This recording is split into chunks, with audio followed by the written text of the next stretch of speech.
Professora, você quer que eu grave devido à sua internet instável ou você mesma grava daí? Já está gravando, Tá, beleza. tá? Boa.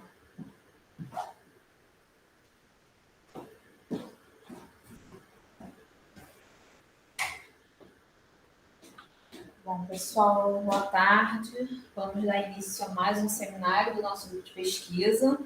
Hoje a ideia, então, é que a gente fale um pouquinho sobre o desenvolvimento de medicamentos e sobre a reposição de fármacos. Vamos ver, com o tempo que a gente dispõe, o que a gente consegue fazer, né?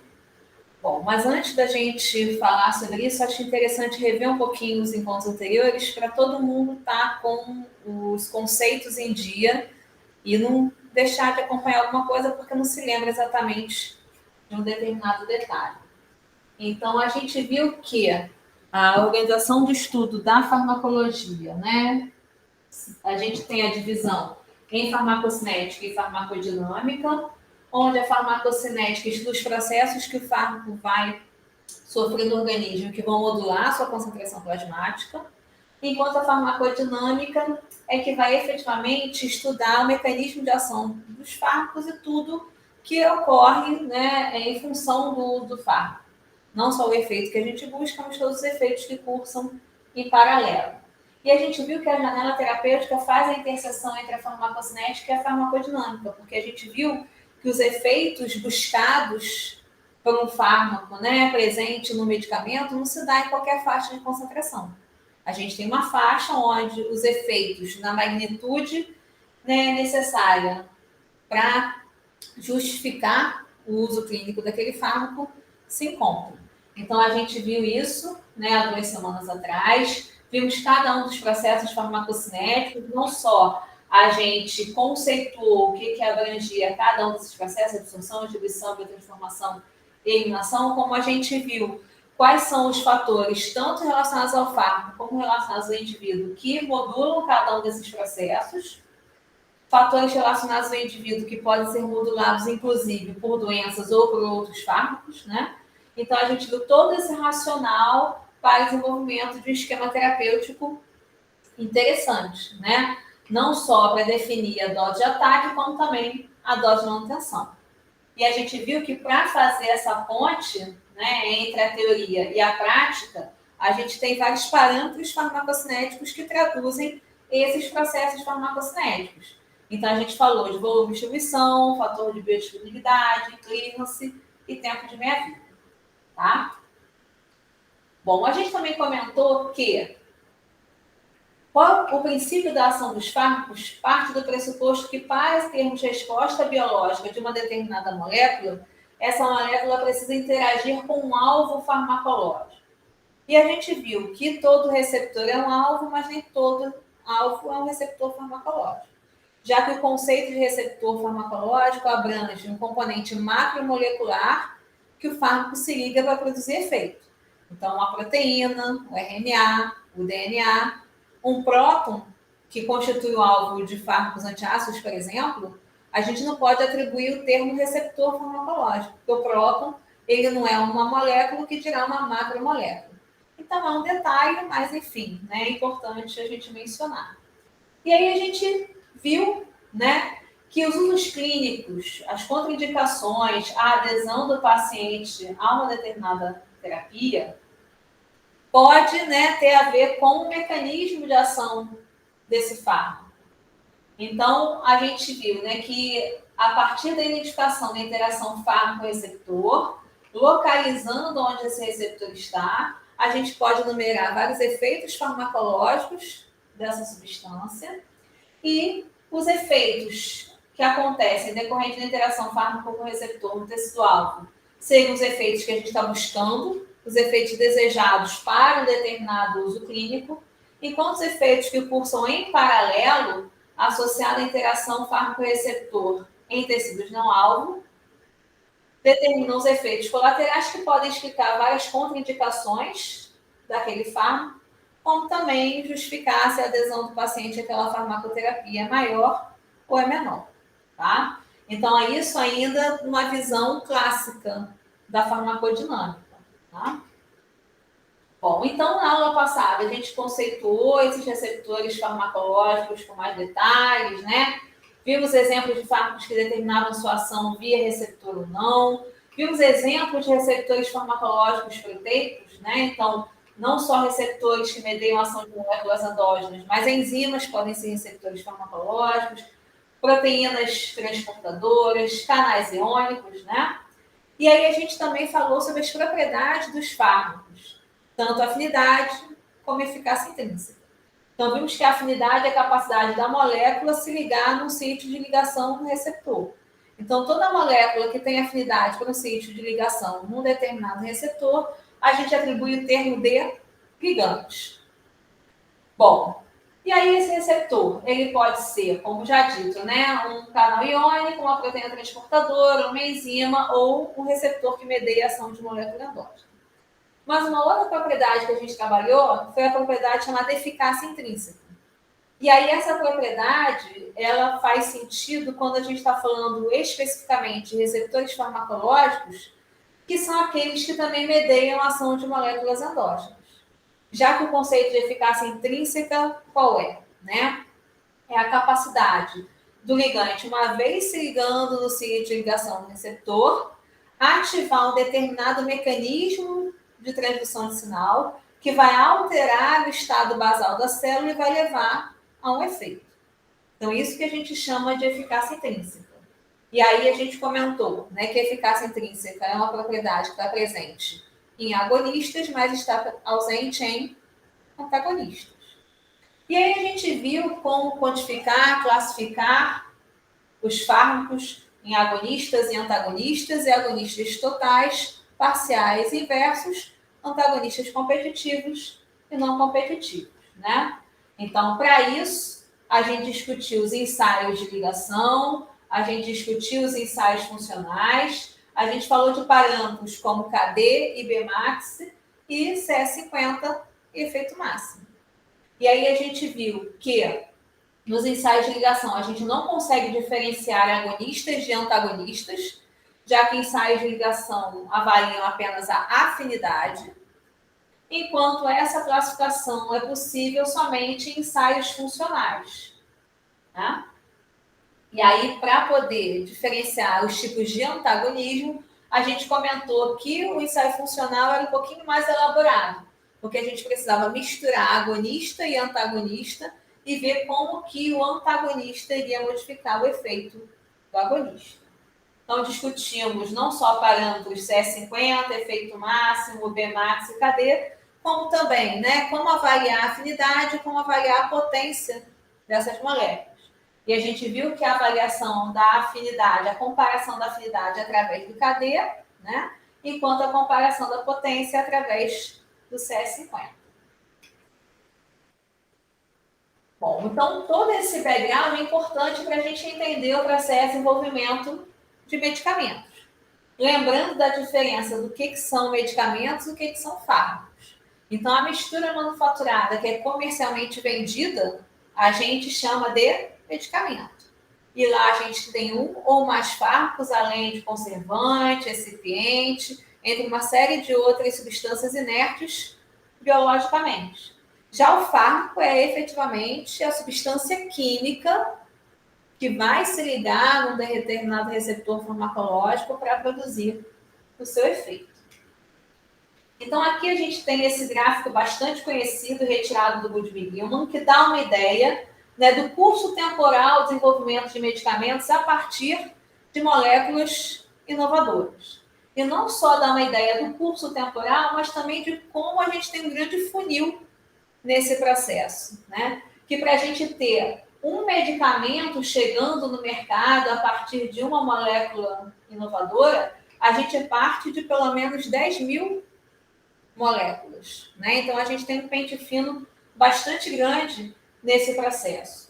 A gente vê que os anos iniciais estão associados à pesquisa básica, com síntese dessas moléculas baseadas na relação estrutura-atividade. Então, nas aulas anteriores, a gente também comentou, né, que a propriedade afinidade, eficácia intrínseca, além de propriedades físico-químicas das moléculas, decorre da sua estrutura química.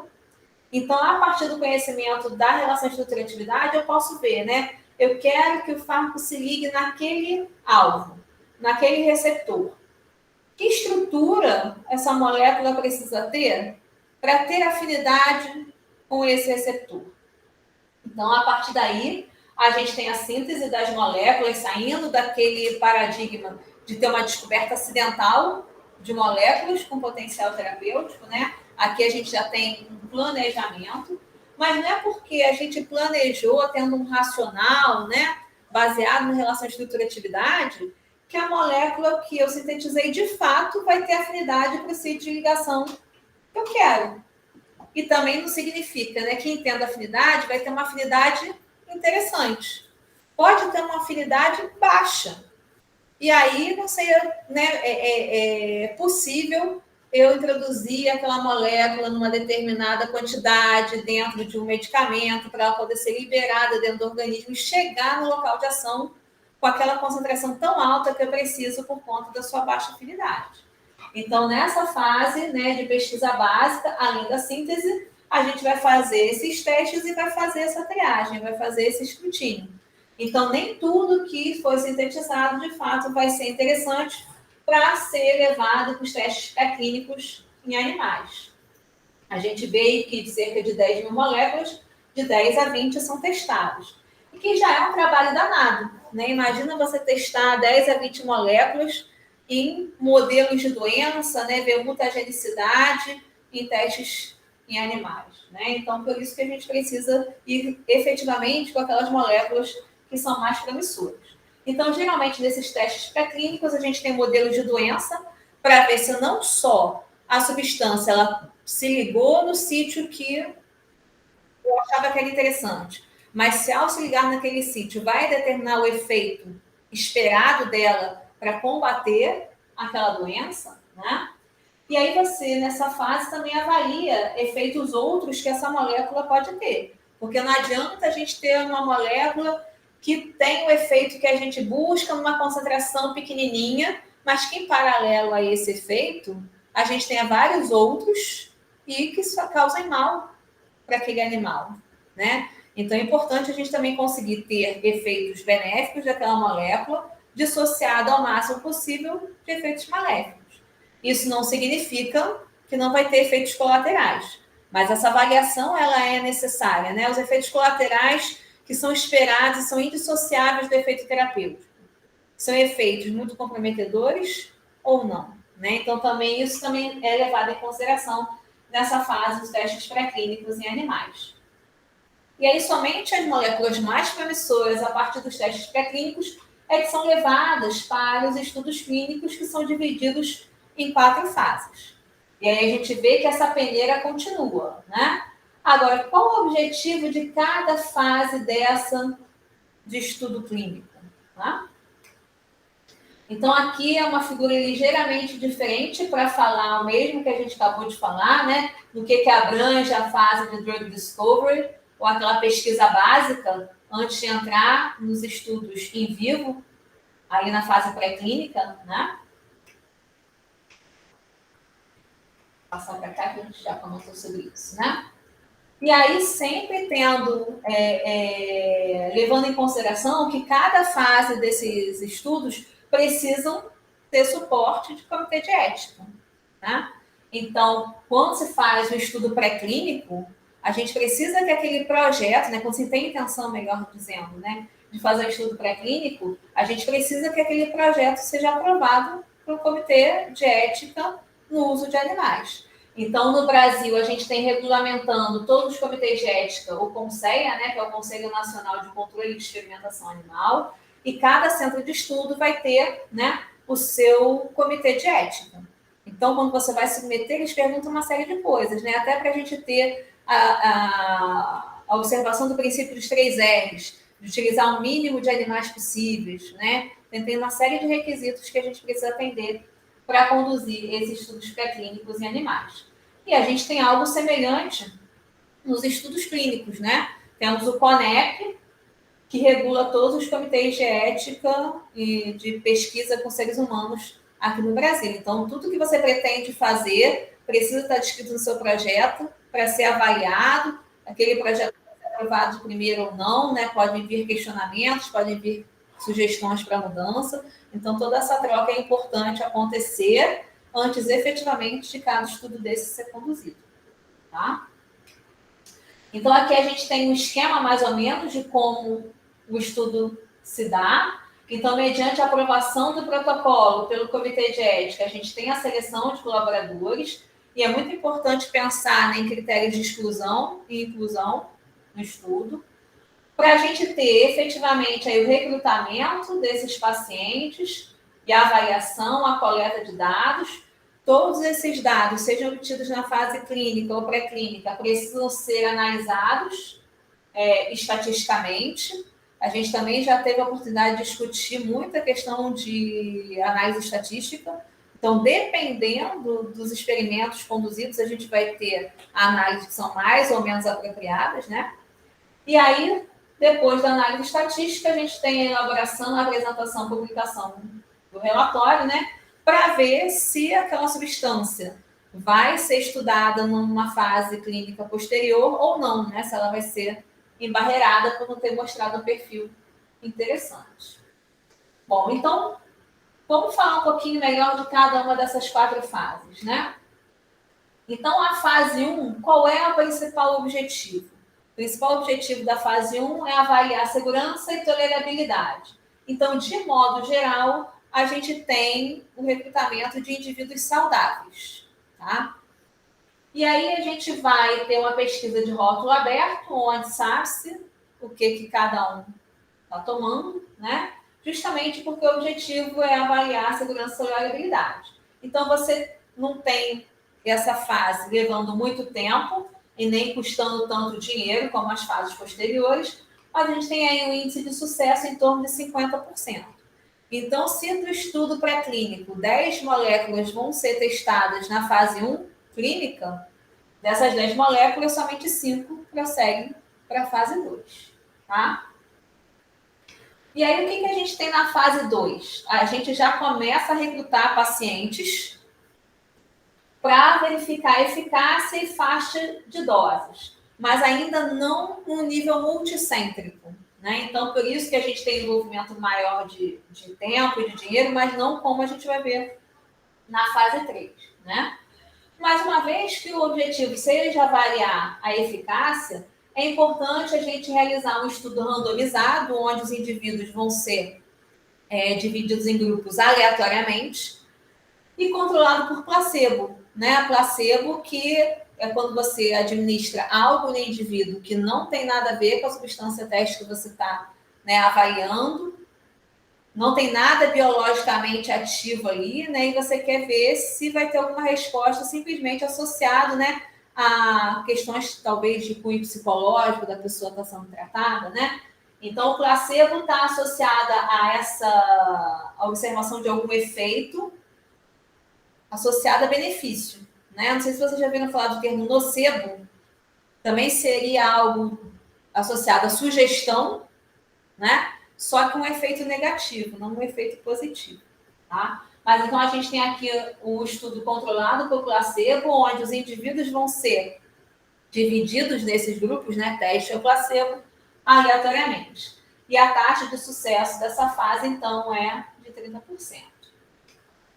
Bom, já na fase 3, a gente continua querendo avaliar a eficácia, mas agora numa população aumentada, no estudo multicêntrico. Por isso que a gente tem envolvimento maior de tempo, envolvimento maior de dinheiro e uma taxa de sucesso aí variando de 25% a 50%. Continuamos a conduzir um estudo randomizado e controlado por placebo. Bom, uma substância que tenha sido aprovada na fase 3, né? O que pode acontecer? A agência regulatória aqui no Brasil, né, ou melhor, né, não a agência regulatória, mas a indústria que está desenvolvendo aquele, né, pretende desenvolver o medicamento contendo aquele fármaco, já pode pedir aí a regularização pela agência de vigilância sanitária do país, né? Então, aqui no Brasil é a Anvisa, a gente tem lá nos Estados Unidos o FDA, né, Food and Drug Administration, lá na Europa tem o EMA, né, que centraliza tudo. Então, a indústria farmacêutica tendo um perfil favorável a partir de ensaios de fase 3, pode buscar a agência regulatória para ter essa regularização e já colocar a substância no mercado dentro de um medicamento. Tá? E aí, com isso, a gente tem início a fase 4, que é a chamada fase de vigilância após comercialização. Então, obviamente, a gente está falando de uma fase de rótulo aberto, porque já está falando daquele medicamento, contando aquele fármaco, ser prescrito para pacientes que têm a doença, né? Para qual aquele fármaco foi aprovado. Então, por isso, um ensaio de rótulo aberto, abrangendo muitos indivíduos, não temos tempo definido, já que a substância já está no mercado, né? Não temos aí o gasto estimado, nem exatamente uma taxa de sucesso projetada. Mas cabe salientar que não é porque chegou no mercado que vai ficar para sempre, né? A gente já teve fármacos que chegaram no mercado e foram retirados, né? A própria talidomida, ela chegou no mercado para prevenir enjoo em mulher grávida, saiu e voltou já reposicionada para uma outra coisa. Então, não é porque chegou no mercado que a gente vai ter, né, essa permanência, né? O rofecoxib, se eu não me engano, também foi uma outra substância, um anti-inflamatório não esteroidal seletivo para COX-2, né, para ciclooxigenase 2, que foi retirado do mercado, mas outros inibidores seletivos da COX-2 não foram retirados. O celecoxib continua sendo utilizado. Então, é uma coisa que realmente pode ser da substância em específico, tá? Só que quando você aumenta muito a população e tal, né, e tem um tempo maior de estudo, o que esse estudo vai te permitir? Que você delineie melhor, né, os eventos adversos associados ao medicamento contendo esse fármaco, a adesão à terapia, se maior ou menor, né? E também o perfil de interações medicamentosas. Alguma coisa você já pode ter ideia a partir das fases anteriores, mas realmente somente nessa fase com a população aumentada que a gente vai conseguir refinar melhor esse tipo de informação, tá? Bom, a gente, como foi falado, né, tem um grande investimento de tempo e de dinheiro pela indústria farmacêutica para desenvolver um novo medicamento contendo uma molécula inovadora.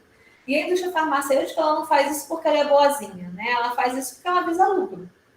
Então, o medicamento vai sair ao final com o preço estipulado para pagar tudo que foi investido, inclusive relacionado a marketing desse medicamento, né? E a indústria que produz um medicamento novo, ela detém a propriedade intelectual sobre esse medicamento através da patente durante um determinado tempo, que vai variar de acordo com o país, né? Pode ser 20 anos ou menos, a depender do país. Enquanto essa patente estiver vigente, o que isso significa, né? Que somente aquela indústria que desenvolveu aquele medicamento pode produzi-lo e comercializá-lo. Então, na ausência de concorrência, a indústria farmacêutica pode botar sobre aquele medicamento o preço que ela quiser, né? Para pagar o que ela investiu e ter uma margem de lucro aí bastante grande. Então, é interessante que haja a quebra da patente, que a patente expire, se a gente está falando, né, desse medicamento ser mais acessível à população. Então, em 2007, se eu não me engano, né, a gente teve ainda no governo Lula, acho que era o segundo ainda, né, que ele quebrou a patente do Efavirenz para a Fiocruz poder produzir, né, esse medicamento para tratamento do HIV, para poder tornar esse medicamento mais acessível. Hoje, pelo trabalho do Felipe, a gente nem vê o Efavirenz como primeira linha de tratamento exatamente, né, mas a gente teve esse movimento anteriormente para que o tratamento fosse mais acessível. Então, essa é uma questão importante, né? Porque quando a patente expira, outras indústrias podem produzir o medicamento contendo aquele fármaco. E aí, tendo concorrência, o preço do medicamento tende a diminuir. Mas sempre fica aquela questão, né? Aí eu não vou usar esse medicamento que essa indústria está fazendo, não, porque eu não confio. Se foi a Merck que desenvolveu, eu vou continuar usando da Merck, porque, né? Então, essa questão abrange não só pacientes, que podem não saber nada de farmacologia, não terem nenhum conhecimento na área, mas a gente vê que alguns médicos também têm uma certa resistência em prescrever outros medicamentos que não sejam medicamentos de referência. E até que ponto esse medo é válido ou não, né? Então, não vai dar tempo da gente falar aqui, né, em detalhes, mas aí eu sugiro que vocês assistirem esse vídeo, quem não assistiu, né, que está presente lá no Science Rocks, sobre medicamentos de referência genéricos e similares. Então, a gente pode ter outras indústrias farmacêuticas tentando produzir o medicamento contendo aquele fármaco, então, não somente na mesma dose, mas também na mesma forma farmacêutica, tudo igualzinho, né? Mas a gente tem que ter esses outros medicamentos sendo submetidos a ensaios de bioequivalência para ver o quanto eles se aproximam do medicamento de referência. Então, existem alguns parâmetros que são avaliados, e se esses parâmetros forem atingidos, a gente pode ter esse outro medicamento produzido por essa outra indústria sendo considerado bioequivalente ao medicamento de referência e podendo ser comercializado como genérico. Então, se o medicamento foi submetido e passou no ensaio de bioequivalência, ao meu ver, não temos problema nenhum de ter prescrição pelo genérico, né? Agora, se não tem ali, né, o G de genérico na embalagem, de duas uma. Ou aquele medicamento não foi submetido ao ensaio de bioequivalência, ou se ele foi submetido, ele não foi aprovado, não foi considerado bioequivalente ao medicamento de referência. Então, aí a gente já não tem, né, um selo de garantia de que aquele medicamento contendo aquele fármaco, a gente vai ter o mesmo perfil de efeito do medicamento de referência. Por quê? Pode ser o mesmo fármaco na mesma forma farmacêutica. E aí o fármaco liberado a partir, né, do medicamento tem a mesma qualidade de efeito. Mas será que esse medicamento, né, é produzido por essa outra indústria, mesmo que seja um comprimido, vai liberar o fármaco na mesma cinética de que o medicamento de referência? Às vezes não, a dureza do comprimido pode ser diferente, então você ter uma cinética de liberação diferente. E você ter um pico de concentração plasmática diferente, obtido no tempo diferente. Isso faz diferença no tratamento do paciente? Faz, né? Qualidade do efeito pode ser a mesma, mas não necessariamente na mesma intensidade, na mesma cinética. E quando a gente faz ensaios de bioequivalência, a gente quer ver justamente se tudo isso vai ser respeitado, né? Então, para quem ainda não viu isso, né, Natan, que está fazendo farmacologia agora, né, a Camila também, de repente dá uma olhadinha nesse vídeo para tentar entender melhor que parâmetros seriam esses a serem observados e comparados para dizer se o medicamento de teste é bioequivalente ou não ao de referência e se pode ou não receber o título de genérico, né? Mas aqueles que são, poxa, sai muito mais barato para o paciente. Não sei se vocês já experienciaram isso, né? Sai muito mais barato comprar um genérico do que um de referência. Não pode cair na guilda do balconista, né? Que vai querer, de repente, te vender uma outra coisa que não seja genérico. O medicamento genérico passa pelo teste de equivalência e não tem aprovação nesse teste, ele pode continuar no mercado? Então, vamos lá esses termos, né? Porque para você chamar de genérico, ele já foi submetido ao teste de bioequivalência e foi aprovado. Então, talvez aí dentro da terminologia que a gente está adotando, seria medicamento teste, que foi submetido ao ensaio de bioequivalência, mas não foi considerado bioequivalente ao de referência. Pode continuar no mercado? Pode, a gente tem vários, né, que são os similares. Só que, se você, né, se o médico ele prescrever pelo nome da substância e você comprar esse similar e não o genérico, você não tem a garantia do padrão de efeito. Que o padrão de efeito que vai ser observado vai ser exatamente o mesmo padrão de efeito do medicamento de referência. Tá? O genérico é mais seguro do que o similar. É como se você tivesse um selo de garantia, né? O genérico, ele passou por testes que afiançam que ele vai ter o mesmo padrão que o medicamento de referência.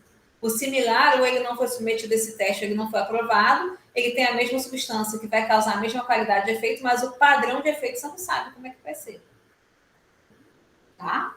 Mas ele pode continuar assim no mercado. Obviamente, a gente está falando, né, dele ser aprovado para ser genérico ou não, mas ter um controle de qualidade, também ter ali a vigilância sanitária, né, acompanhando aquele processo, né? Então, também não é uma coisa assim, um medicamento fundo de quintal, né? Só não recebe de genérico, porque cada indústria ela precisa ter o seu controle de qualidade, porque mesmo a que faz o medicamento, né, desenvolver um medicamento de referência X, cada lote do medicamento, se não for controlado, pode ser um lote diferente, que se comporte diferente. Então, mesmo a indústria que desenvolveu o medicamento, ela tem um controle de qualidade para afiançar que todo lote vai estar se comportando da mesma forma. E aí, se você tem outra indústria que quer copiar aquilo, né, ela também precisa ter o seu controle de qualidade, mas não necessariamente o processo que ela vai estar conseguindo reproduzir vai estar próximo do processo da indústria de referência. Tá? Então, quem é farmacêutico, de repente, já viu, né? Aula de farmacotécnica e tal, ou outras, né? De controle químico de medicamento, que você tem lá um dissolutor, né? Você bota o comprimido, aí você vai dissolvendo, vai acompanhando aí, vai vendo a concentração, né? Então, tudo isso faz parte do controle físico-químico de uma indústria de medicamentos, por exemplo, né? Para ver se todas as especificações estão mantidas entre os lotes, tá? Bom, alguma dúvida da parte de desenvolvimento do medicamento? Porque aí, não tendo dúvida em relação, né, aos desenvolvimentos de medicamento, a gente passa para o reposicionamento. Karine e Felipe estão escutando ainda a gente aqui? Estamos conectados ainda? Tem alguma dúvida? Não, por enquanto está tranquilo.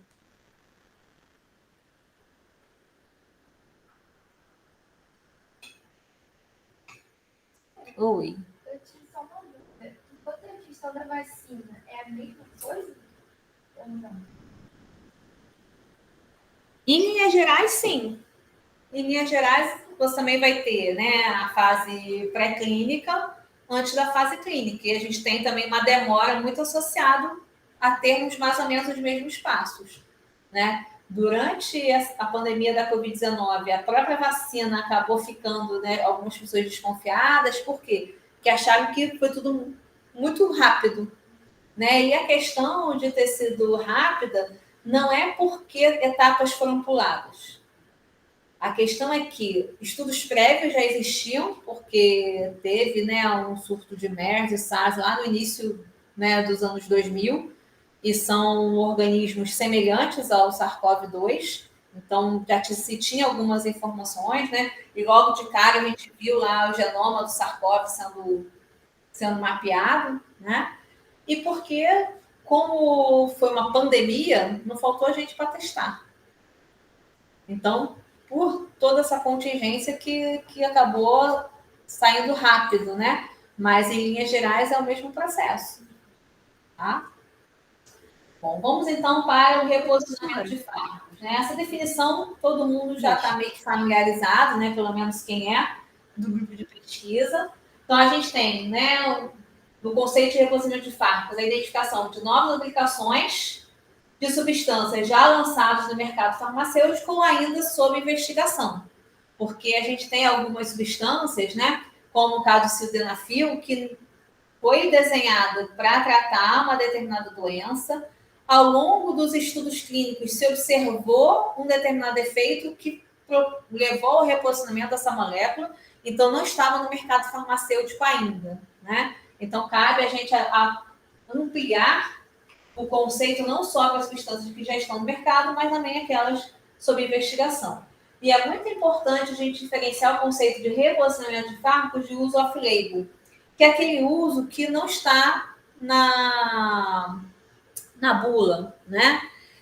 E assim, é complexo um tanto isso, e um tanto espinhoso, né? Porque muita gente que está aí no mercado, né, vai falar, poxa, mas a gente faz esse uso off-label há séculos, né? Já está instituído e tal. Agora, para todas as substâncias que têm um uso off-label, todos esses usos off-label, a gente tem estudos que afiançam que o benefício para o paciente é superior ao risco? Nem todas, né? Então, eu acho que é realmente um tanto complicado.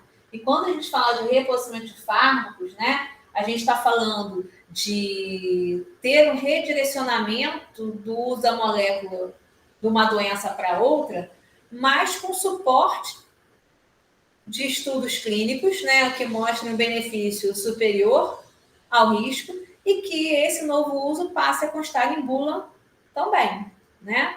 E não tem como a gente deixar de falar de Covid, não só porque pelo menos 2 trabalhos do nosso grupo de pesquisa versam sobre Covid, mas porque acho que a Covid mostrou como vários profissionais de saúde estavam despreparados, né?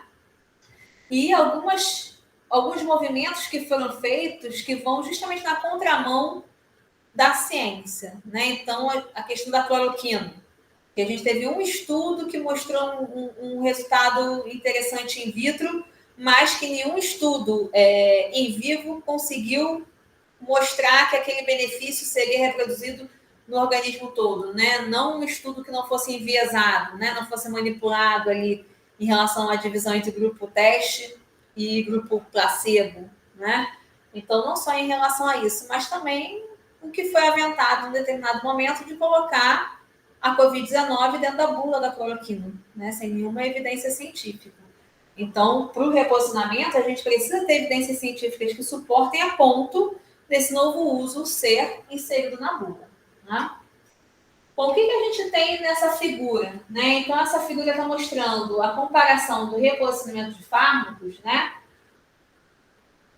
Tempo, custo e risco, quando comparado ao desenvolvimento de novos medicamentos com moléculas inovadoras e também com os genéricos, né? Então, a gente vê, né, reproduzindo o que a gente já comentou antes, grande custo, grande tempo com medicamentos novos, com moléculas inovadoras, né? Com o genérico, né? E também aqui a recompensa que a gente tem associada, né? Com o genérico, a gente tem uma recompensa menor, mas também um tempo, um custo, um risco menor associado, né, àquele uso, àquela pesquisa. E no reposicionamento, a gente tem, né, tempo, custo e risco baixos, assim como no genérico, mas uma recompensa tão grande quanto o desenvolvimento de um novo medicamento com uma molécula inovadora. Então, por conta disso, a gente tem, né, os estudos envolvendo o reposicionamento de fármacos aumentando muito nos últimos anos, né? Aqui a gente tem um perfil de 2001 a 2017, né, de trabalhos envolvendo reposicionamento de fármacos, o quanto a gente teve um incremento dentro dessa área de estudo, né? Mas cabe ressaltar que para a gente ter esse benefício associado ao menor tempo, custo e risco, é interessante que esse reposicionamento seja o fármaco utilizado na mesma dose, na mesma formulação, pela mesma via, né? Porque se você utilizar em dose maior, você vai precisar passar pelaquela fase 1 novamente e verificar a tolerabilidade, né? A segurança relacionada a essa molécula. Se for uma dose menor, não, né? Se for uma dose menor, se naquela que ele já está no mercado não tem risco, uma dose menor que aquela não vai ter, né? Bom, e quais são as vantagens do reposicionamento de fármacos? Então, novas terapias para necessidades médicas não atendidas, inclusive em contexto de pandemia. A gente poder ter tratamentos mais eficazes. Então, não sei se eu já compartilhei com todo mundo, né? A gente trabalha aqui com 3 vertentes. Então, tem a epidemiologia, que abrange o projeto da Camila. Tem o tratamento antirretroviral de pacientes com HIV, que abrange o projeto do Felipe. A gente querendo ver, né, a relação desse tratamento com o DNA mitocondrial, com eventos cardiovasculares. E tem 2 projetos, né, de Visita da Karina, versando sobre reposicionamento de fármacos em si para a Covid-19, adultos versus crianças, né? O do Felipe a gente não costuma associar ao reposicionamento de fármacos, mas mais recentemente eu cheguei a falar com ele e com o Natan, que eu estava pensando, né, de a gente colocar uma fase 3, que era buscar, sim, né, fármacos mais interessantes para o tratamento do HIV.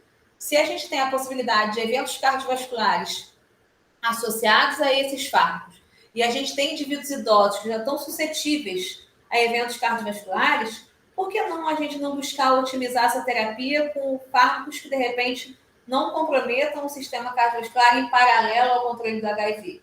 Então, talvez seja uma brecha que a gente tenha também, né? Tratamentos mais eficazes aí, mais seguros para essa condição, né?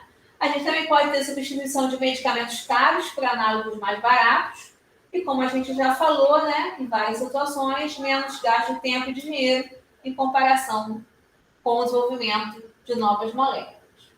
E aqui a gente tem exemplos de alguns reposicionamentos de sucesso, né? Então, já comentei com vocês sobre a talidomida, que foi originariamente lançada no mercado para tratar enjoo associado à gravidez. Nessa época, né, a gente não tinha desenvolvimento de medicamentos passando por todos os processos que a gente comentou agora há pouco, porque se tivesse, né, as malformações que foram observadas nos seres humanos já teriam sido observadas em ensaios pré-clínicos em animais, essa substância nem teria chegado no mercado, né? Então, como o processo era diferente, infelizmente, a gente teve toda uma geração de bebês que nasceram mal formados e com complicações para o resto da vida, né? Então, ela foi retirada do mercado para essa finalidade, mas vários outros efeitos interessantes da talidomida foram observados, né, mais recentemente. E a gente tem o uso dela, né, atualmente para o tratamento da hanseníase. Bom, também já falamos do exemplo do sildenafil, que foi desenhado originalmente para tratar a hipertensão pulmonar, né? Porém, né, durante ainda a fase clínica de estudo, se observou o efeito, né, desses fármacos no aparelho reprodutor masculino, de modo que o sildenafil chegou no mercado, né, no medicamento Viagra, sendo utilizado, então, para tratar a disfunção erétil, né? Então, um medicamento de uso oral que se mostrou mais interessante que outras abordagens farmacológicas que tinham até então, que abrangia, né, fármacos utilizados localmente, né, através de injeção. Então, a gente teve benefício associado à descoberta dessa molécula, tá? Assim como o ácido acetilsalicílico, a gente pode falar, né, do reposicionamento dele como antiplaquetário. Uma substância que foi desenhada para ter efeito analgésico, para ter efeito antitérmico e ter efeito anti-inflamatório. Embora o seu uso como anti-inflamatório seja desencorajado, porque o efeito anti-inflamatório é obtido com concentrações, né, associadas a doses relativamente altas, onde a gente tem mais efeitos colaterais, inclusive desconforto gástrico. Então, comumente, a gente vê o ácido acetilsalicílico sendo utilizado como analgésico e antitérmico. Mas como entre COX-1 e COX-2 ele tem maior afinidade pela COX-1, em função da dose, a gente pode ter uma seletividade para COX-1, de modo que em dose baixa ele acabe afetando o processo de agregação plaquetária no sentido de inibir a agregação plaquetária. Então, a gente vê a utilização de doses baixas de ácido acetilsalicílico para prevenir infarto do miocárdio, acidente vascular cerebral, né, dado o seu efeito antiplaquetário. Tem a ver com inibição de COX, mas não tem a ver exatamente, né, com o mecanismo de inibir a febre e também a dor, tá? Bom, outro exemplo de sucesso abrange a finasterida. Finasterida, que é uma substância capaz de inibir a conversão de testosterona em dihidrotestosterona. A dihidrotestosterona que está associada à alopécia e à hiperplasia prostática benigna. E a gente teve, originalmente, né, a finasterida 5 mg, presente no medicamento Proscar, utilizada para tratar a hiperplasia prostática benigna. Então, esse foi o primeiro uso dado à finasterida diante do seu lançamento. Mas observando que ela também tratava a alopécia, a gente teve o lançamento de um outro medicamento, abrangendo finasterida numa dose menor de 1 mg, para tratar mais especificamente essa condição. Então, também podemos dizer que é um exemplo bem sucedido de reposicionamento de fármacos. Tá? Bom, quais são os fundamentos do reposicionamento de fármacos em linhas gerais, né? Então, a identificação da condição patológica de uma determinada doença, a identificação do alvo interessante a ser modulado para controlar essa doença e, na sequência, a identificação de um ligante capaz de ligar nesse alvo e, baseado nessa ligação, a gente ter a modulação daquela doença, tá?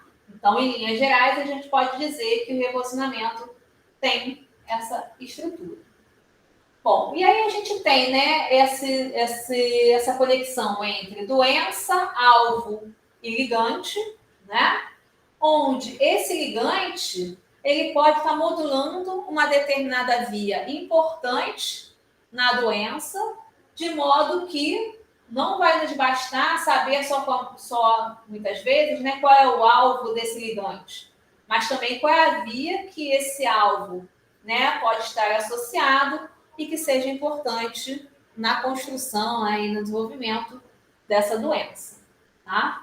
Só que o que é importante a gente ter em mente também, né? Que mesmo que nós estejamos falando de uma modelagem em sílico, que a gente esteja falando de um modelo de doença observado num animal, desenvolvido num animal, a gente também está falando de uma condição de teste específico, né? E que aí o nosso ligante ele pode ser interessante ou não dentro daquela condição de teste específico. Então, são algumas questões que a gente precisa pensar, né, antes da gente extrapolar esses resultados.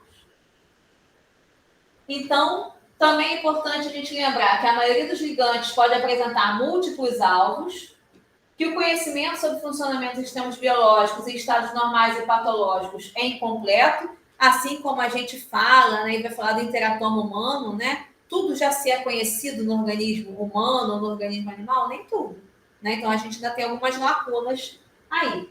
E aí, como já foi dito, né, qualquer ensaio, modelo experimental in vitro ou in vivo fornece apenas informações parciais sobre o potencial farmacológico do composto em estudo. Então, todo o trabalho, né, de modo geral, quando a gente tem a parte da comunicação científica e vai vir lá na conclusão, né, a gente tem que salientar os pontos fortes, mas também é importante a gente salientar as limitações, né? Um outro modelo que é bastante seguido dentro dessa linha de reposição de fármacos é esse modelo ABC de Swanson, que abrange o quê? Né? Se eu tenho, né, a substância A sendo capaz de modular, né, a doença B, assim como eu tenho, né, ou melhor, né, vou mudar aqui. Se eu tenho essa doença A sendo modulada pela substância B, e se a substância B se parece com a substância C, talvez a substância C, assim como a substância B, também consiga modular a doença A, tá? Ou a gente pode mudar, né? Que aqui a gente falou o A como doença e B e C como moléculas, né? Mas a gente pode ter aqui similaridade entre doenças B e C, onde o fármaco A consiga tratar a doença B, e se a doença B e C são semelhantes, quem sabe o fármaco A também não possa tratar a doença C, né? Então, isso a gente pode estar, mais uma vez, né, como a gente sempre comenta, né, focando na substância ou focando na doença, né? Então, na parte química ou na parte biológica. Bom, e o que a gente tem aqui dentro desse conceito, né?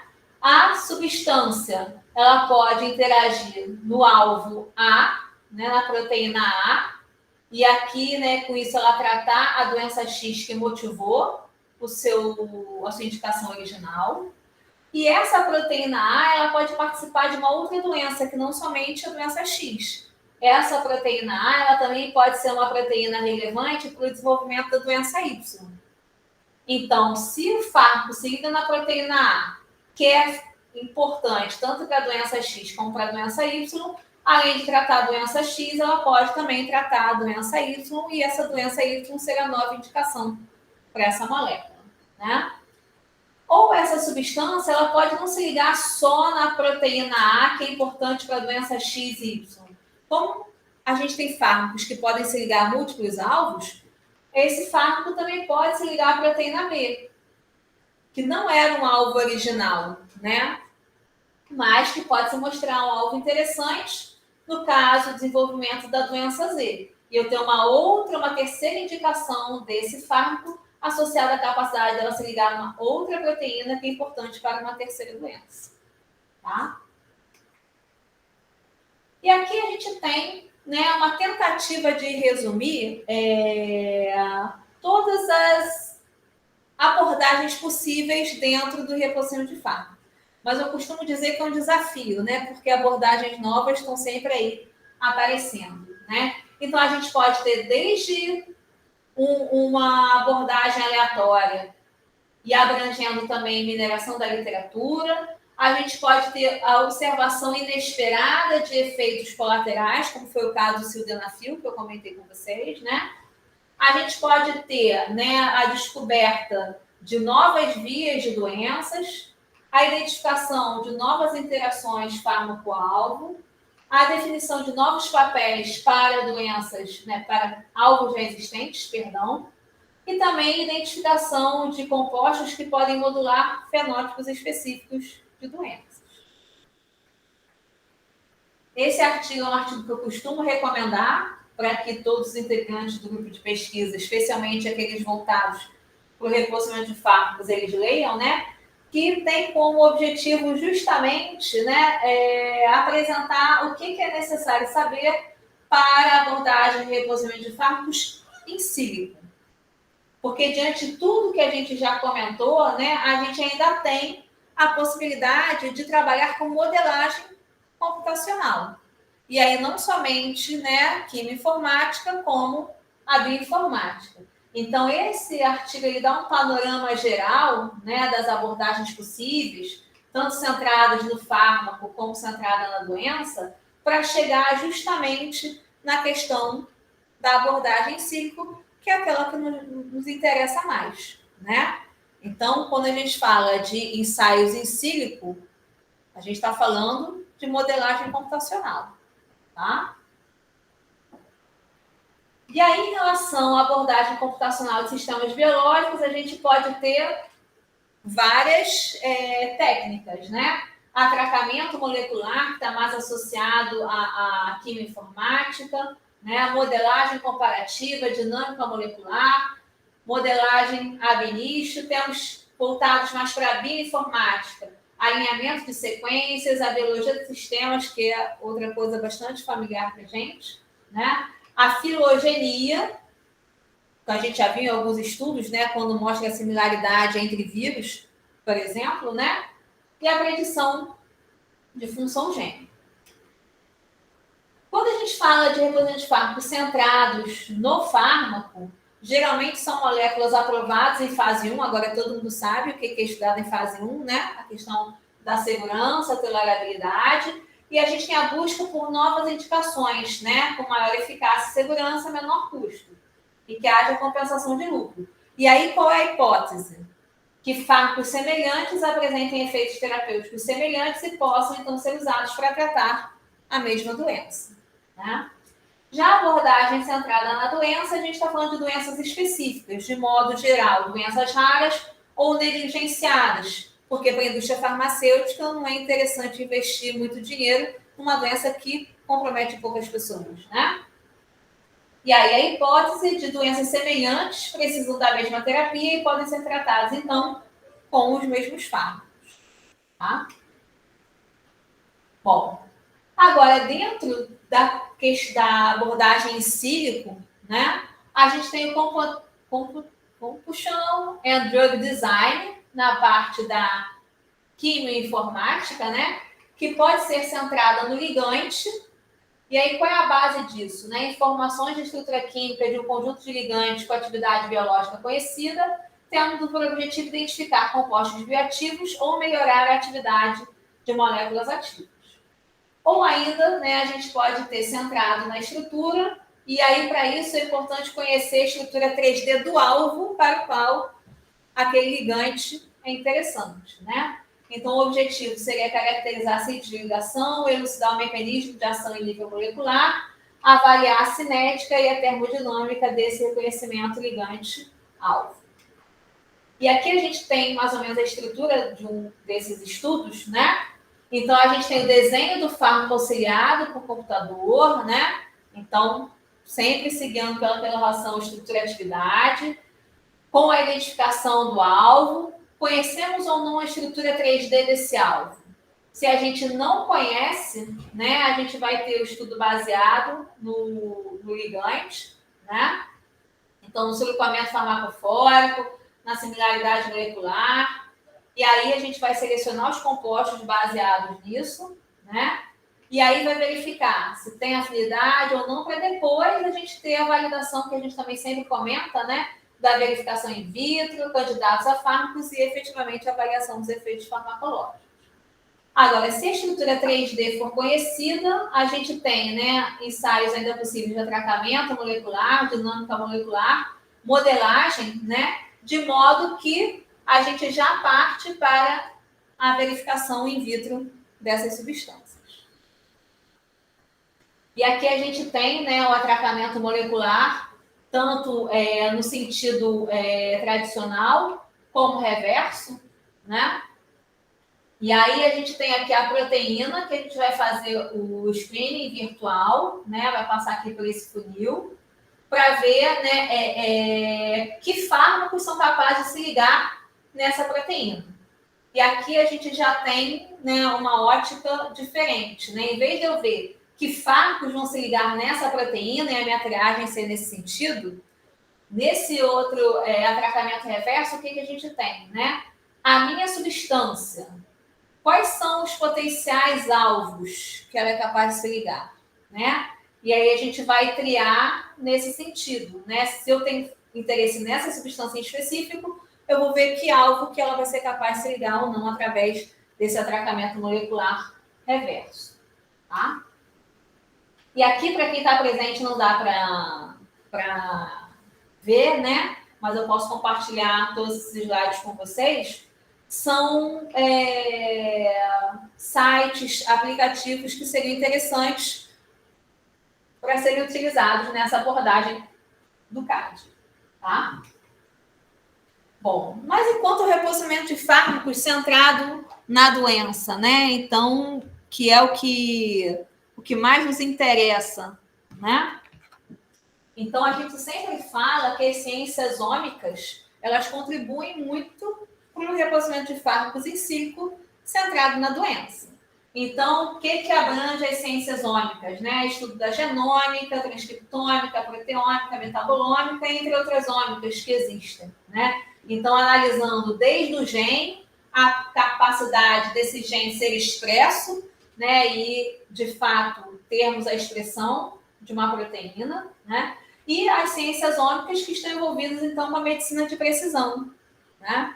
Então, como que esse sistema funciona fisiologicamente, de modo, né, a gente ter um fenótipo associado a essa alteração normal, e o que vai estar acontecendo diante de alteração da expressão de um determinado gene, né? Que fenótipo pode vir a se manifestar? Esse fenótipo vai ser compatível com uma doença ou não, né?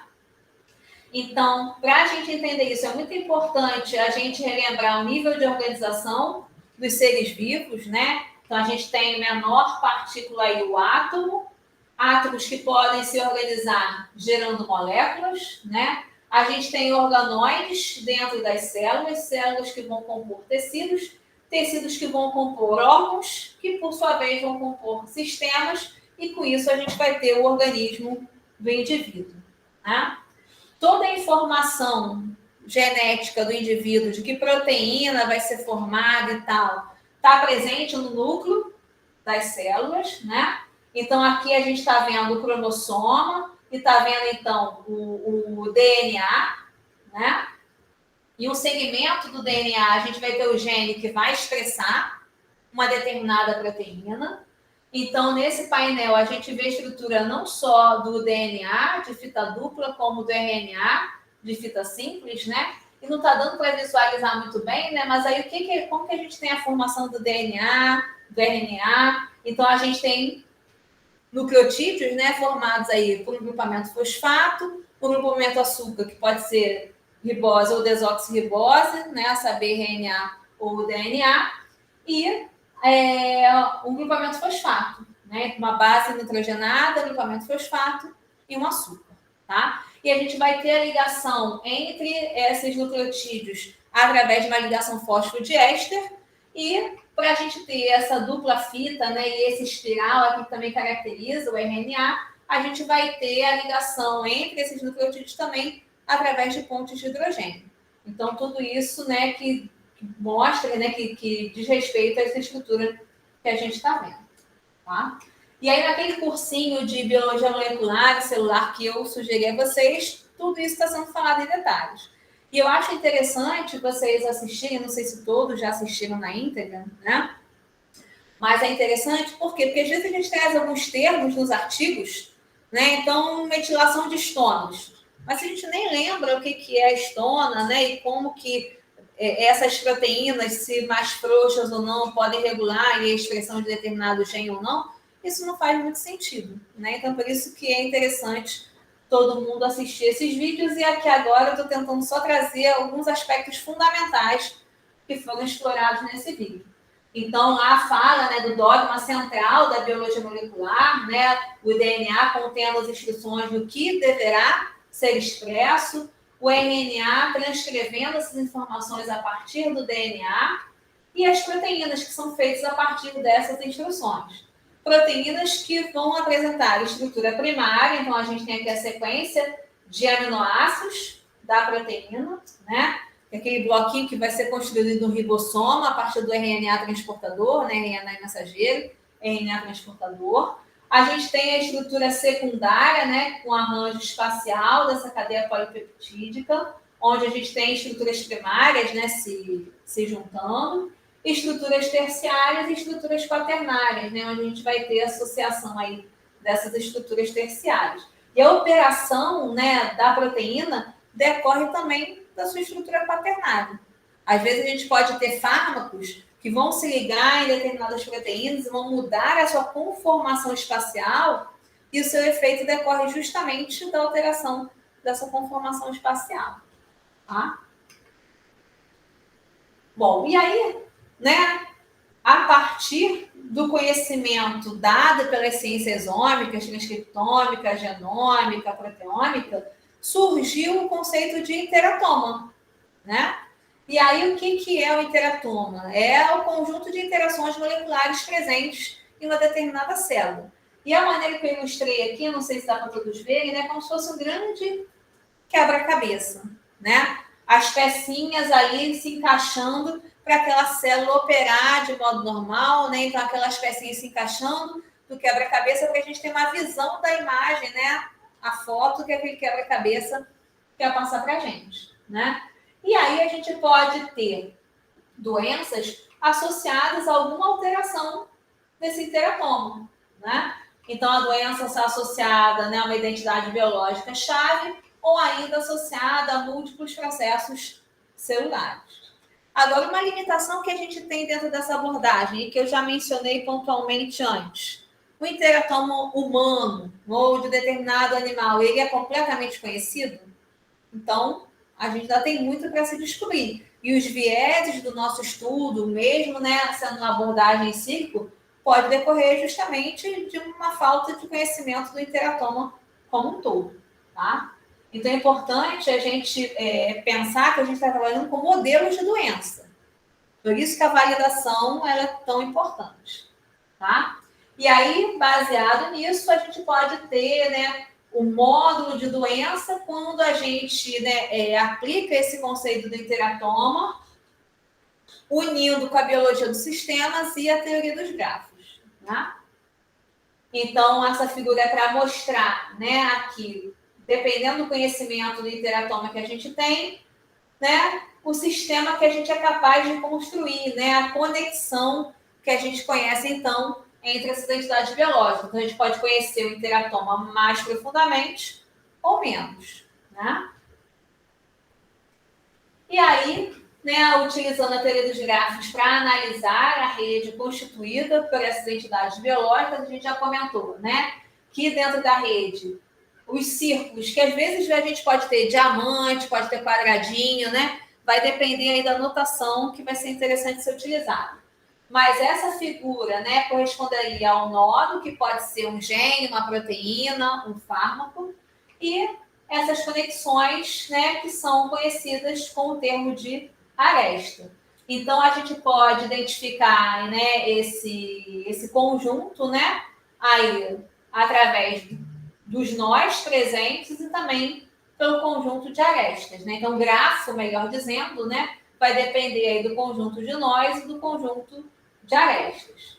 E aqui a gente tem, né, esse quadro que mostra qual é a correlação, né? A partir desse tipo de quadro que a gente consegue construir essa rede. Então, a gente não faz isso na mão, a gente faz no computador, né? Mas qual é a informação que o computador utiliza, né? O banco de dados dele utiliza. Então, esse nó 1, né? Ele está conectado a que outros nós? O nó 2 está aqui. Ao nó 3? Sim, ele não está conectado ao nó 4. Então, é a partir desse tipo de planilha, vamos colocar assim, que os programas são capazes de construir essa rede, né? Planilhas essas que são oriundas de ensaios ômicos, né? De estudos ômicos. Então, aqui a gente tem gráficos binários, unidirecionais, né?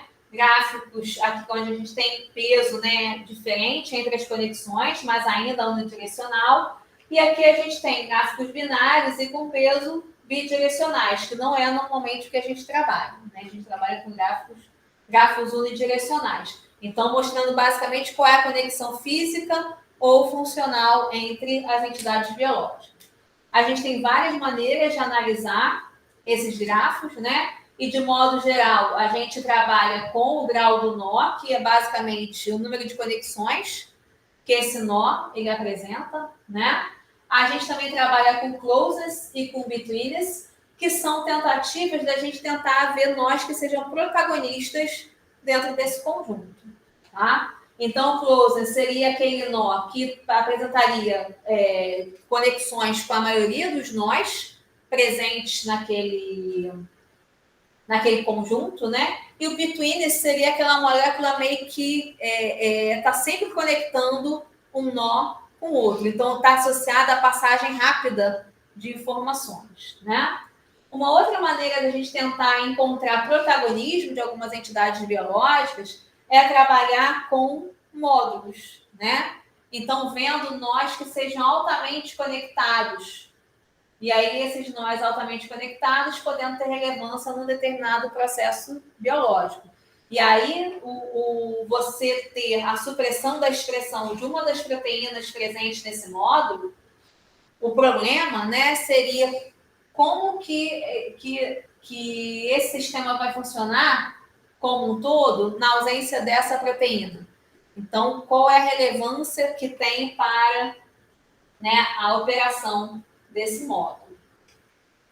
Então, Mari, esse era o artigo que eu comentei com vocês, que eu achava interessante apresentar essa figura na semana que vem, né, na semana acadêmica, sugeri essa área também, né, para poder mostrar para a pessoa, partindo lá do interatoma, que é possível ser construído a partir das ciências ômicas.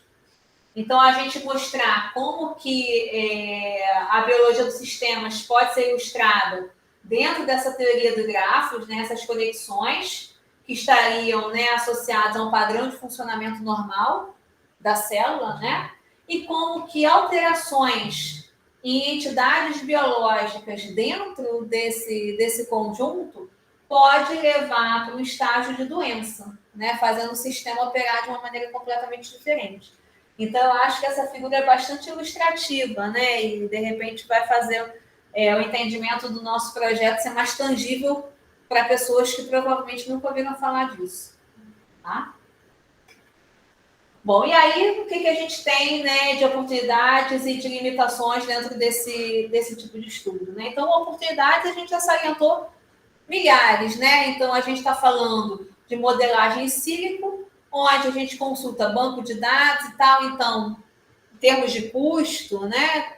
Não estamos falando que não seja trabalhoso, é trabalhoso, mas o custo relacionado ao desenvolvimento desse tipo de projeto é muito menor do que no estudo de bancada, né? Então, sem dúvida, a gente pode desenvolver vários estudos que vão facilitar até pesquisadores de bancada, porque em vez de eles saírem testando várias moléculas, eles vão testar moléculas que a gente pode ter mostrado como mais promissoras anteriormente, né? Mas ainda assim a gente tem limitações, como já foi falado, né? Se a gente não conhece o interatoma todo, sem dúvida o nosso modelo ele tem grandes chances de não ser um modelo perfeito, né? E quanto mais as ciências ômicas evoluírem, talvez mais coisas novas surjam. Então a ciência não é estática, essa é uma questão importante da gente ter em mente, né? Então, dependendo do recurso que se tem numa determinada época, é aquilo que a gente vai estabelecer como verdade, mas é uma verdade absoluta? Não é uma verdade absoluta. Então, com o evoluir da ciência, outras coisas vão sendo conhecidas e a gente vê, né? Que alguns protocolos que antes eram padrão, hoje em dia não são mais. Então, isso também é válido dentro do que a gente exerce, né? Então, a gente também já comentou, e a minha ideia é que o meu próximo artigo trabalhe um pouquinho isso, de combinar diferentes estratégias e métodos para a gente tentar superar as limitações que a gente tem, né? Porque mesmo na modelagem em si, a gente acabou de falar, né, que tem várias maneiras de a gente tentar identificar o protagonismo de uma entidade biológica. Seja pelo closing, seja pelo between, seja módulo de doença, e a gente já teve a oportunidade de ver isso em alguns.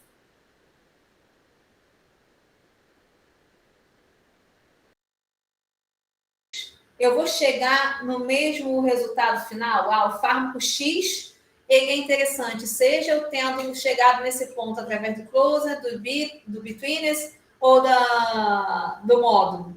Ou será que cada tipo de análise vai me levar para um caminho diferente? Pode acontecer, né? Então, de repente, combinar diferentes métodos de análise pode fazer com que alguns fármacos sejam comuns, né, a partir dessas diferentes abordagens, e eu consiga chegar no que seja mais promissor ainda, né? Eu ter um modelo que seja menos suscetível à falha. Falha ele vai ter, perfeito ele não vai ter. Mas, de repente, associando vários métodos, eu consigo diminuir um pouquinho esse viés, né? E aí, sempre tendo em mente que, se a gente está falando de uma abordagem em sílico, a gente precisa, em algum momento, ter uma validação experimental para, de fato, aquela molécula ser reposicionada. Então, acredito que eu já tenha falado, né, que o Ives e a Karine têm uma tarefa de escrever um artigo de revisão sistemática envolvendo o reposicionamento de fármacos para a Covid-19, mas não fechado nas complicações cardiovasculares e renais, que é o foco do nosso trabalho em específico. Mas o que se tem sobre reposicionamento de fármacos para a Covid-19 com essa abordagem da biologia dos sistemas, com essa abordagem da medicina de rede, né? E aí, dos artigos que tem, dos fármacos que foram indicados para reposicionamento, baseado na capacidade deles modularem as vias X, Y, Z, que fármacos desses estão sendo validados através de estudos clínicos, que é o que eles estão vendo agora, né, no Clinical Trials, e aí o que a gente vê é que tem vários fármacos lá sendo testados, mas não necessariamente para COVID, ou se para COVID, não necessariamente visando modular o que o artigo que fez a gente encontrar esse fármaco, ele está testando, né? E aí, o que eu acho que eu devo ter comentado com eles é que se a gente não encontrar nada no Clinical Trials, de repente a gente tentar voltar para o PubMed para ver se alguma validação pré-clínica, né? Não uma validação clínica, mas de repente alguma validação pré-clínica já existe para aquelas moléculas que estudos em sílico tenham apontado, tá? Bom, dúvidas, pessoal? Hoje acho que eu não estou na minha melhor forma, mas espero que eu não tenha comprometido aí o entendimento de vocês. Se vocês quiserem perguntar, não só os que estão presentes, né, mas também o Felipe e a Karine, se a gente ainda tiver logado. A Karine levantou a mão aqui, só que não dava para ver. Fala, Karine. Não, até coloquei a pergunta aí por mensagem, que era em relação a essa questão da patente, quando você estava mencionando, né? Se duas empresas farmacêuticas elas podem se unir para sintetizar uma mesma substância, né? O mesmo medicamento. E aí, minha pergunta é se isso pode acontecer, e aí, no caso, se isso pode, acontecendo, se as duas detêm a patente ou só uma delas, quando for fazer o registro. Eu entendo que sim, né? Lógico que elas vão fazer tudo com contrato, né? Então, se elas vão estar trabalhando com cooperatividade para desenvolver aquele medicamento, a patente também vai sair no nome das duas empresas. Então, eu acho que é um processo natural isso. É porque eu nunca vi, né? A gente sempre vê uma tendo a patente sobre aquela determinada substância, nunca duas. Aí por isso foi a minha curiosidade. Não, mas assim, eu não saberia te dizer agora de pronto, né? Tal medicamento foi desenvolvido pela indústria A em cooperatividade com a indústria B. Não sei se isso é interessante para eles, né?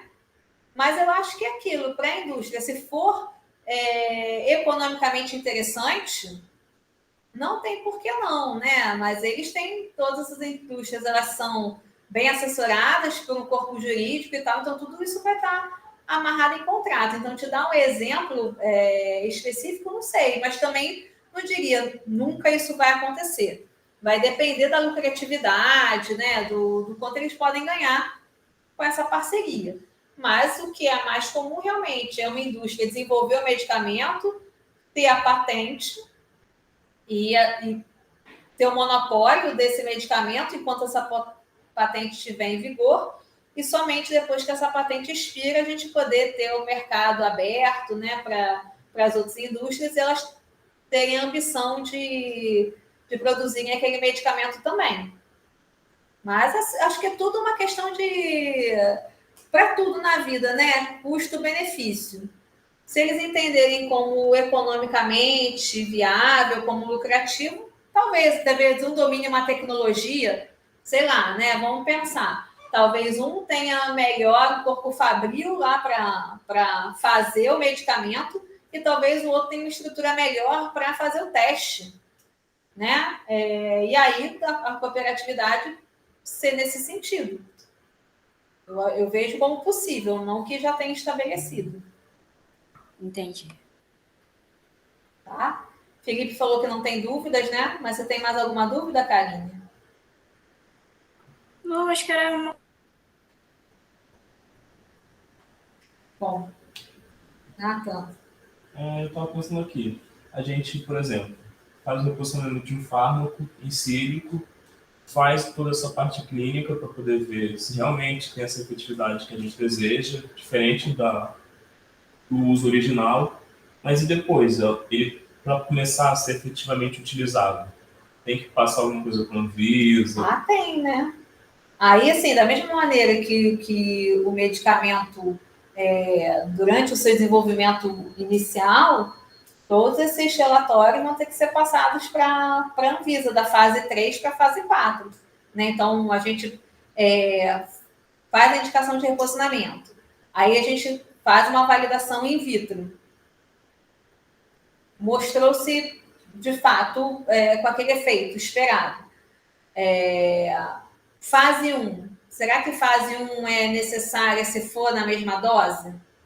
Talvez não, porque esse dado já tem, né? Mas você vai precisar desenvolver também a fase 2, a fase 3, e aí vai ter que submeter para a Anvisa para ela avaliar aqueles resultados, para poder pedir a regularização e aí entrar na bula, na verdade, né? Porque aí seria o processo de entrar na bula do medicamento, já que se for mesma dose, se for tudo igualzinho, né? Aí também não tem isso de patente, né? Todas as informações já são meio que disponibilizadas a partir do momento que ele é liberado. Esse é um ponto que é interessante que você comentou, que ainda é pouco nebuloso, né? Porque a gente está falando de um novo uso. Será que um novo uso não caberia patente? Mas patente para quem também, né? Então, esse é um ponto que é nebuloso e, assim, por exemplo, a Bolsa da Mari é do PIBIT e PIBINOVA, que é de inovação, né, e tecnológica e tal. Então, assim, às vezes a gente tem dúvida de convencer quem está avaliando sobre não o mérito do projeto, mas o projeto está no escopo de uma bolsa de inovação, né? E aí todo mundo atrela muito inovação justamente a ter patente. E aí a gente tem essa coisa um pouco nebulosa ainda do reposicionamento, né? Essa patente, ela seria para quem? Então não deixa de ser uma inovação, mas talvez não uma inovação que a gente consiga vincular uma patente para o nosso grupo de pesquisa. Então, isso precisaria até de uma pessoa mais entendida na área para falar quais são as possibilidades. E até tem uma pessoa aqui no Instituto que poderia nos ajudar. Ele está afastado há um tempo, né? Mas, de repente, ele já trabalhou na NPI há alguns anos e tal. Então, talvez alguma luz em relação a isso ele pudesse dar melhor para a gente. Como que o INPI está lidando com essa questão. Tá? Obrigado, professor. Né? Sara? Professora, para a gente fazer o reposicionamento em si, a gente usa uma série de programas, né, de software, acho que a gente não peguei para fazer. Mas a minha dúvida em si é se todos eles, esses bancos de dados, esses programas que a gente utiliza, eles são de livre acesso, tipo, qualquer pessoa pode mexer ou são... Então, a gente tem vários bancos de dados, alguns que são de livre acesso, outros não, né? Nos artigos, eu não me lembro da gente ter tido algum banco de dados que eles tenham falado que não era de acesso gratuito. No nosso projeto, a gente está extraindo as entidades biológicas do PubMed, dos artigos indexados no PubMed. E fazendo, né, utilizando uma ferramenta de mineração de texto para poder extrair essas entidades biológicas. E essa ferramenta, essa ferramenta do On The Fly, ela é gratuita, tá? Mas os bancos de dados em si, até o momento a gente não viu nenhum que não fosse gratuito, né? E dentro do nosso projeto, do Uniprot, que é a etapa subsequente, para a gente extrair algumas informações daquelas entidades biológicas em específico, também tudo de acesso livre. Né? O Cytoscape, que a gente vai utilizar para construir a rede, fazer análise e tal, também de acesso livre. Então, por enquanto, a gente tem ido nesse caminho, né, de tentar o que é gratuito. Mas a gente ainda está na fase lá da mesclagem das listas e tal. Então, assim, o Cytoscape já tentamos mexer, mas precisamos ainda nos debruçarmos mais sobre ele. Porque as coisas não são tão complexas, né? Eles são até amigáveis, esses programas. Mas ainda assim, né? Tem tanto recurso que às vezes você fica perdido. Né? Mari? O posicionamento central na doença que tem a ver com a fase 1 do aí seria... O centrado no fármaco, né? No fármaco. Seria você, a partir de uma substância que já foi mostrada como segura e bem tolerada, você vê, além daquilo que ela foi, né, prevista inicialmente, né? Para que mais que eu posso aproveitar essa substância? Porque se ela já se mostrou segura e bem tolerada... Aí né? seria um genérico ou seria diferente? Não, aí é diferente. Por quê? Porque o genérico a gente está falando de ser a mesma substância, na mesma forma farmacêutica e tudo, para tratar a mesma doença. E aí você tem o mesmo perfil, né, de efeito, em termos de quantidade e em termos de qualidade. Porque se a substância é a mesma, a qualidade você vai ter a mesma. Mas dependendo de se o seu fármaco foi liberado muito logo de cara, ou pouquinho, devagarzinho, como é que o efeito vai se manifestar? Vai ser diferente em termos de intensidade, magnitude e tal. E se a gente lembra de janela terapêutica, se liberar o fármaco muito rápido a partir do medicamento, pode ter um pico de concentração plasmática acima da janela terapêutica. E também, se liberar muito, muito, muito devagarzinho, eu posso ter uma concentração plasmática mantida, mas também mantida abaixo da janela. Então, quando a gente fala de ensaio de bioequivalência e genérico, está falando ainda visando o mesmo uso. Tá? Agora, quando fala do reposicionamento, centrado no fármaco, né, que seria interessante, fármacos aprovados na fase 1, uma vez que nessa dose ele se mostrou bem tolerado e seguro, além desse uso aqui que eu estou propondo, né, o que já foi proposto, que outros usos eu posso ter? E aí pode ser aquele medicamento estando ainda, né, sob a patente de alguma, né, de alguma indústria, ou já tendo caído a patente. Sem dúvida, é mais interessante aquele que a patente já expirou, né? Mas, porque você pode ter uma confusão ainda maior, né? Aquela indústria ainda está dominando aquilo e aí você... Então, assim, geralmente é mais interessante quando a patente já expirou, mas são coisas meio diferentes.